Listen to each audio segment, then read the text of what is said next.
guys, welcome to my vlog. This is Raymond and our fellowship fellowship of the band. Yeah, we rented this bad boy para sa New York. Ngayon, yung news is 2 months namin pinlano, pero pagdating ng araw na to, biglang bumagyo. Kaya hanggang bukas pa yata, hindi namin alam kung paano yung itinerary namin. So pagdating doon, titignan na lang namin kung ano pwede namin gawin. O ayan, ilang oras yung biyahe natin bro? 8 hours in total. Then, kasama pa yung stopover.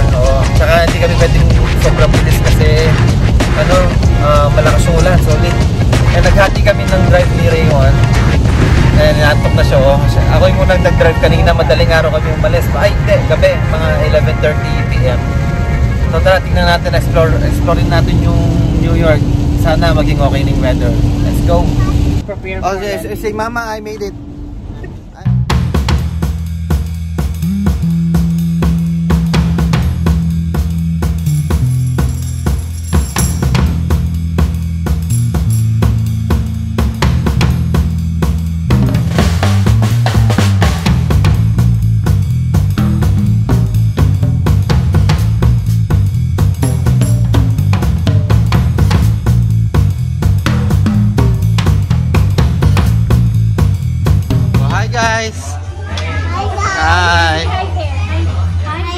Hi guys. Hi. Hi. Kanina pa kami naglilibot, so kain muna kami ng Chinese food and then punta tayo dun sa mall. Ano pangalan ng mall? It's Angram Mall yan. Ha? Angram Mall. Kung anong sinabi nila yun, mamaya check natin.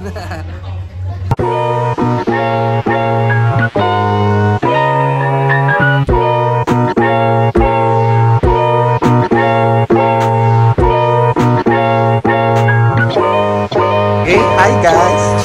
How was your food? Hi. How was your drink? How was your food, Jessa? Boy? Yum.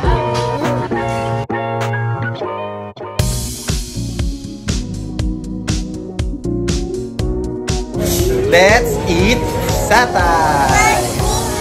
Tingnan natin. Yum! Sarap. Parang nasa Malaysia. Ayun naman. Tastes good. Yum! Sarap.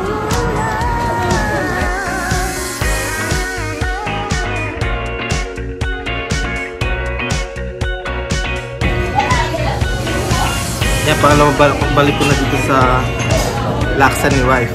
Hindi niya medyo gusto kasi medyo spicy. Pero masarap seafood. Then meron siyang shrimp, meron siyang squid, fish balls, mga gulay, tofu. Yan. So, sabi pagka niya yung tawag doon, may coconut milk and medyo spicy. Yeah.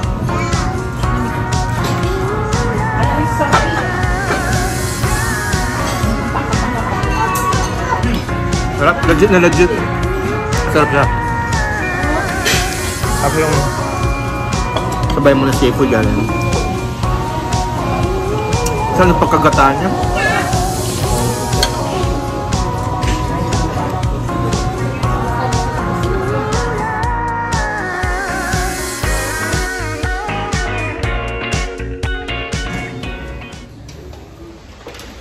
Hi guys.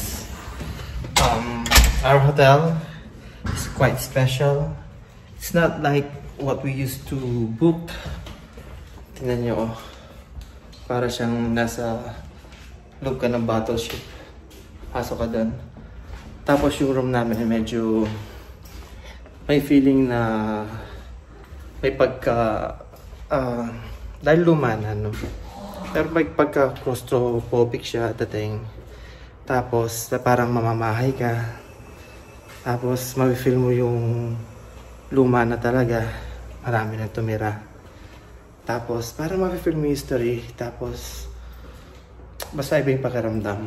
Pero, parang, alam niyo yun. It's quite unique experience. Ayan, pakita ko sa'yo kung ano yung itsura ng room namin. Ito yung kina Raymond. Anong room niyo? Yung sa kanila. Ito naman yung sa amin. Pakita ko. Oh my gosh. So, this is our place. Place for 2 nights. Ayan. Pakita ko sa'yo kung paano, kung ano yung itsura. Yes, sir. May dalawang bed. Tapos, refrigerator. Aircon.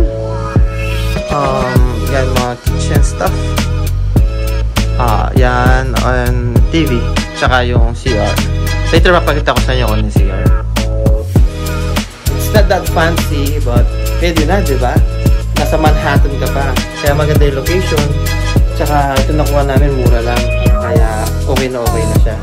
For 2 nights lang naman and 3 days, di ba?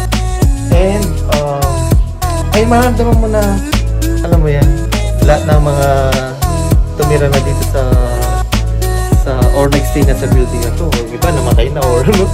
Una panahon pa to eh. Matagal na. Siyempre kung anong dinatnan ng mga bagong tao dito, yun lang yung re-renovate nila. Kasi kaya nga yung daan dito, hindi ganun kalaki. Kasi parang, yun nga, inaayos-ayos na nila. Kaya, ito yung room namin. Say good night. See you tomorrow.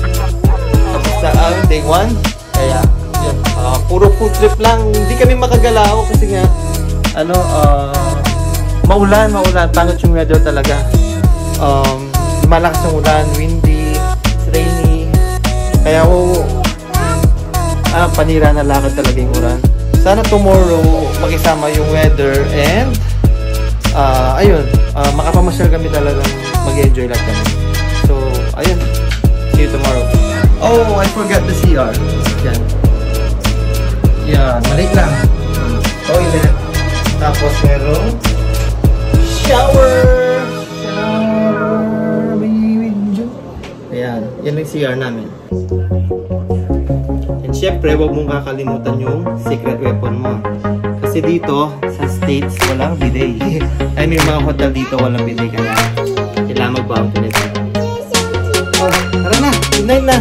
See you tomorrow. Good night. Good morning. Good morning. Good morning ka muna. Good morning. Good morning. Good morning. Good morning, Elijah. Good morning. Hey guys, it's a beautiful morning today. Weather, maulan ng konti, maambon. Pero lalarga kami, aura kami. Ayun, tara, let's go.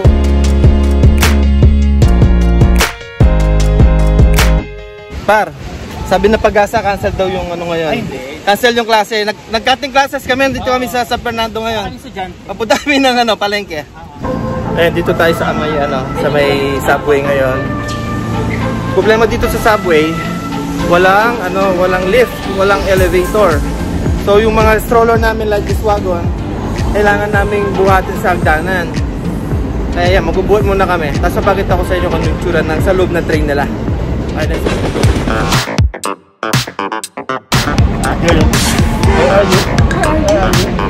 Nasa train ka? Train? Wow!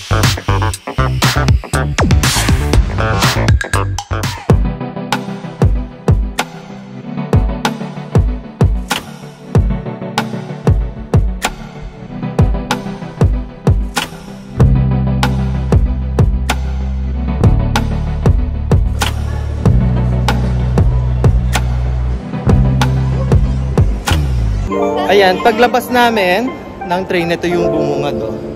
Ganda. Ginawa lang daw nila to dati. Katabi nito is yung Twin Tower. Bali dun yung Twin Tower. Tapos, nung afternoon nangyari, ito, ginawa nila yan. Paglabas ng train station, ito yung makita. Ganda, no? Laki.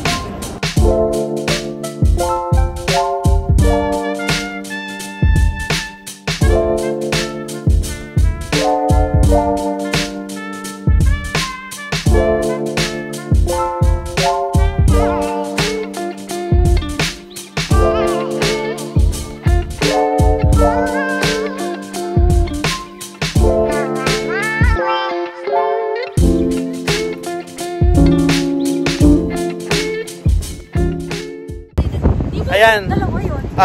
Paglabas namin dito sa station, dito yung dito yung dating kinatatayuan ng World Trade Center. Pupunta tayo ngayon doon up close para makita natin, ma-feel natin yung vibe dati. So, yun. New York. Yeah, the revolution, y'all. Yeah, the revolution. O mga pare-mare, ito na yung dating World Trade.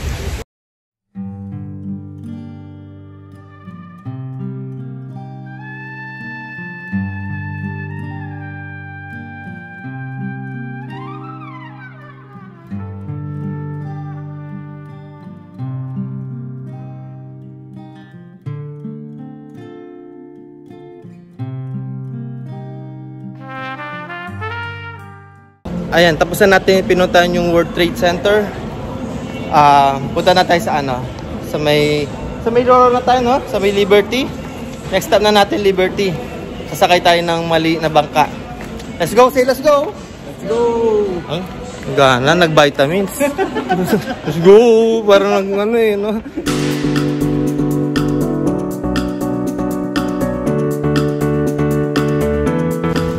So papunta na kami doon sa ferry. Sakay kami ng boat, then going to sa Liberty sa may island. Kailangan namin bumili ng ganito kasi wala, di na naman sinuwerte sa sa weather, maulan na naman, kaya yan. Punta na tayo doon, tara.